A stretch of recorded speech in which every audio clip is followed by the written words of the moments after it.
को कर रहे होंगे। तो एक बार सभी मेरे प्यारे दोस्त जुड़ेंगे और बताएंगे कैसे हैं आप सब लोग। याद कीजिए कि क्या होगी, ठीक है। अगर मेरे प्यारे दोस्त मैं आपसे कहूं कि एक घन मेरे पास था जिसकी भुजा जो है वो 5 सेंटीमीटर है, एक घनाभ मेरे पास था जिसकी लंबाई चौड़ाई और ऊंचाई मुझे दी हुई है, इन दोनों को पिघला के और वो एक छोटा घन बनाया गया है जिसकी भुजा 10 सेंटीमीटर है, तो वो आपसे ये पूछना चाह रहा है कि ऐसे छोटे घन जो है वो कितने बनेंगे।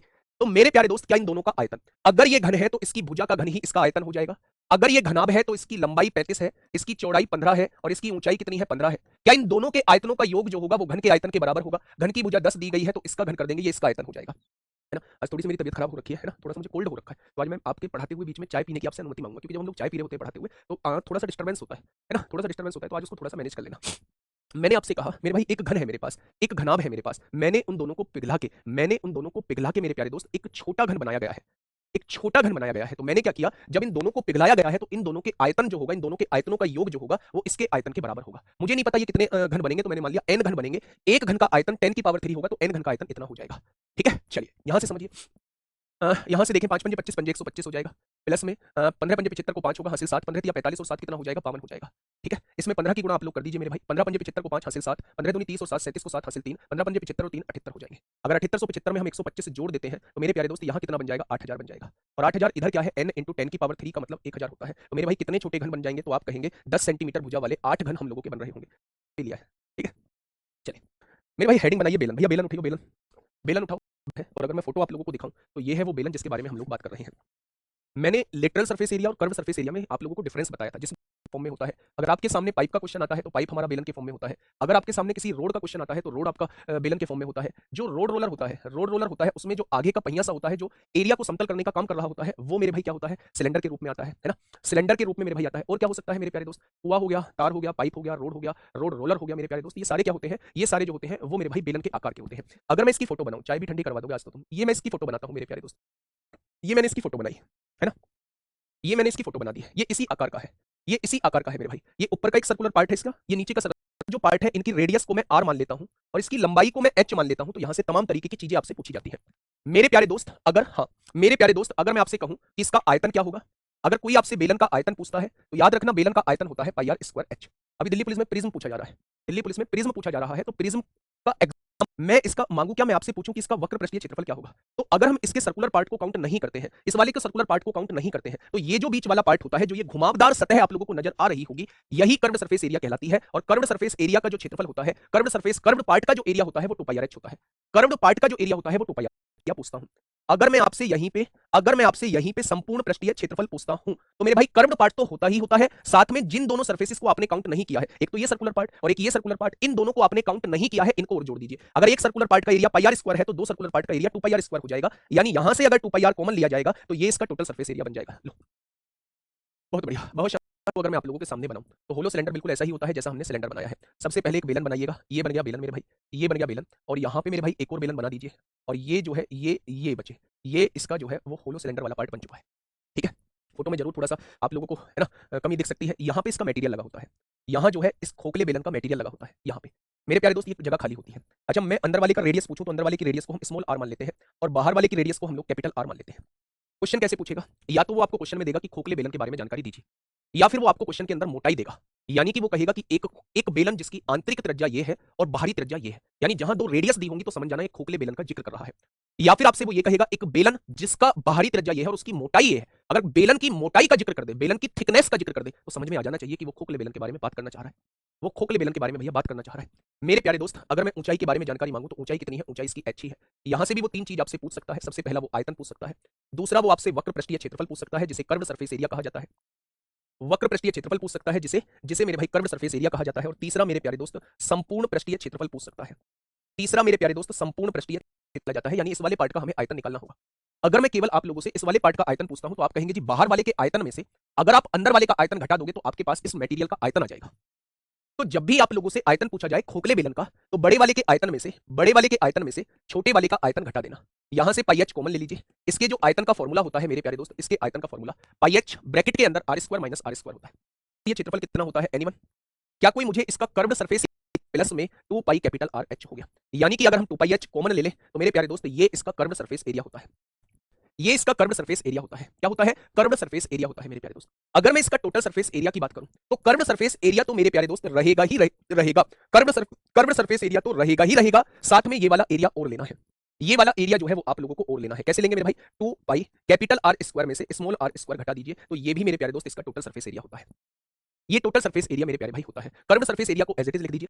अब एक रेक्टेंगुलर शीट आपके सामने होती है और आप उसे लेंथ के अलोंग मोड़ते हैं, यानी लेंथ के अलोंग वो मेरे प्यारे दोस्त ऐसे बनेगी। लेंथ के अलोंग जब आप मोड़ेंगे तो इस टाइप का बेलन बनेगा। रे बन गया। तो ये जो लेंथ थी ये पेरीमीटर सर्कमफ्रेंस बन जाती है उस वृत्त की, और रेक्टेंगुलर शीट की जो चौड़ाई थी वो उस सिलेंडर की हाइट बन जाती है। याद रखना इस बात को। लेकिन अगर आपने इसे चौड़ाई के अलोंग मोड़ा तो चौड़ाई के अलोंग जो है वो इस टाइप से मुड़ेगी मेरे प्यारे दोस्त। तो ये जो चौड़ाई थी इस बार सर्किल की सर्कमफ्रेंस बन जाएगी, और लेंथ जो है वो सर्किल की उसकी सिलेंडर की हाइट बन जाएगी। मेरी बात समझ में आई क्या?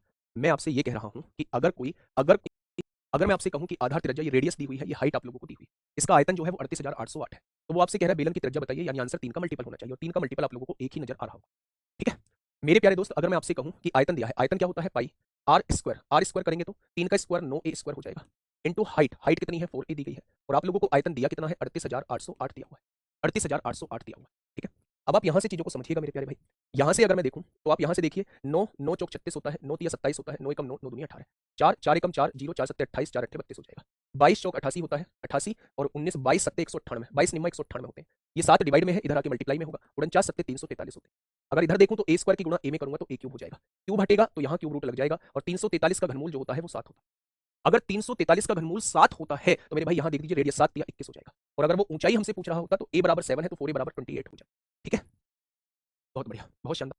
दो है, यानी पहली त्रिज्या और दूसरी त्रिज्या का दो बेलन है, एक ए बेलन है, एक दूसरा बेलन है, दोनों की त्रिज्या का अनुपात कितना दिया हुआ है? 3:2 दिया हुआ है। ठीक है, बहुत बढ़िया। हाँ, अब आगे सुनिएगा थोड़ा सा ध्यान से।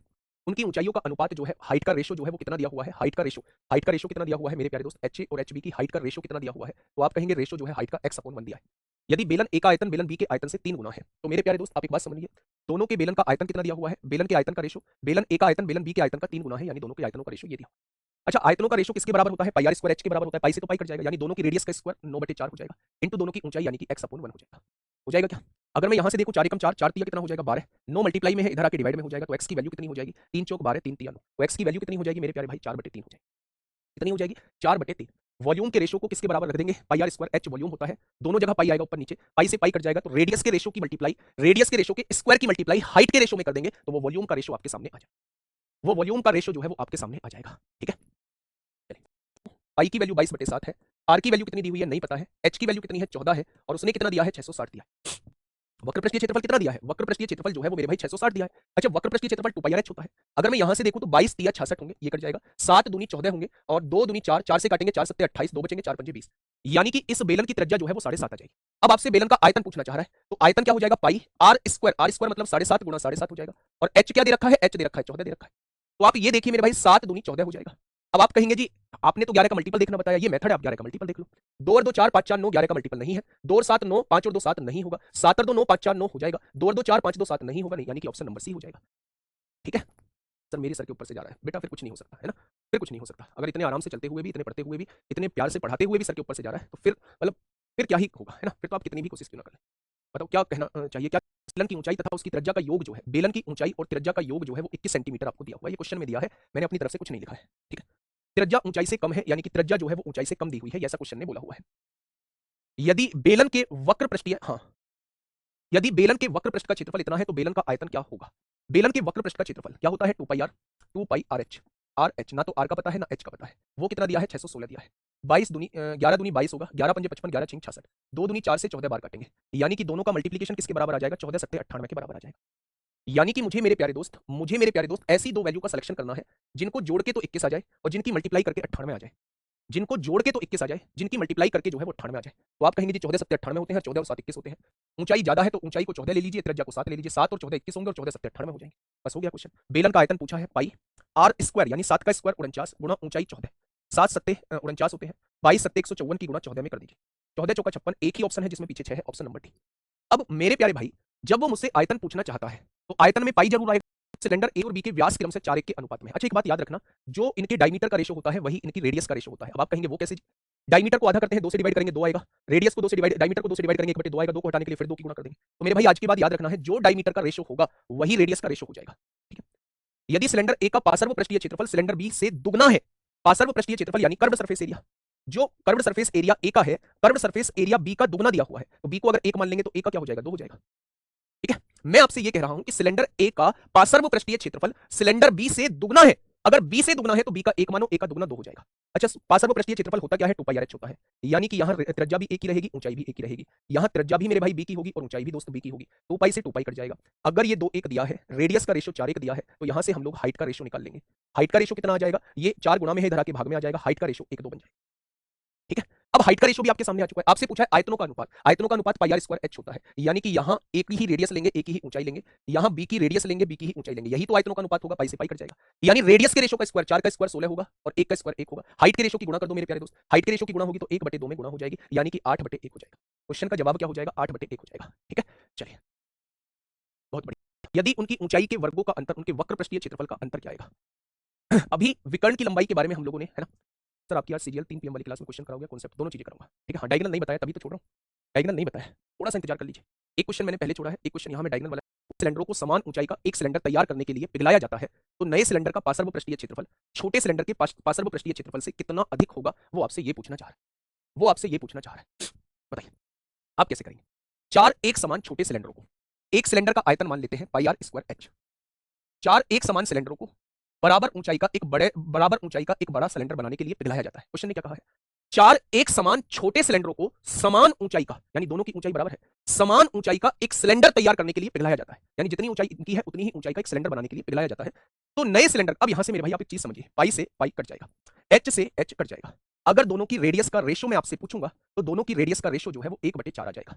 यहां से स्क्वायर हटेगा, यहां स्क्वायर रूट लग जाएगा, तो मेरे प्यारे दोस्त दोनों की रेडियस का रेशियो 1/2 आ जाएगा। दोनों की रेडियस का रेशियो जो है वो 1/2 आ जाएगा। अब उसने कहा है पार्श्व पृष्ठीय क्षेत्रफल कितना अधिक होगा, नए सिलेंडर का पार्श्व पृष्ठीय क्षेत्रफल। अच्छा, पुराने सिलेंडर का निकाल लीजिए, पाई आर स्क्वायर एच होता है, नए सिलेंडर का निकाल लीजिए, पाई आर स्क्वायर एच होता है।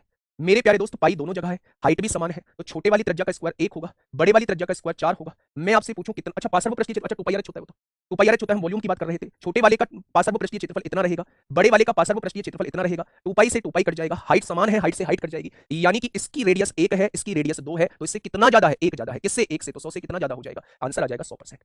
बहुत सारे बच्चे 75% आंसर दे रहे थे, बहुत सारे बच्चे, बहुत सारे बढ़ जाए क्या। आर की वैल्यू भी आपको दी हुई है, एच की वैल्यू भी आप लोगों को दी हुई है, यहां से निकाल देना 11 का मल्टीपल। क्वेश्चन नंबर 73 हुआ है, 39 दिया हुआ है। ठीक है मेरे भाई, आगे बढ़े। इसका संपूर्ण पृष्ठीय क्षेत्रफल 1716 है। संपूर्ण पृष्ठीय क्षेत्रफल होता कितना है, 2 पाई आर एच प्लस आर। इसने कितना दिया हुआ है, 1716 दिया हुआ है। अगर मेरे प्यारे दोस्त एच प्लस आर की वैल्यू इधर मल्टीप्लाई में है तो इधर आके डिवाइड में हो जाएगी।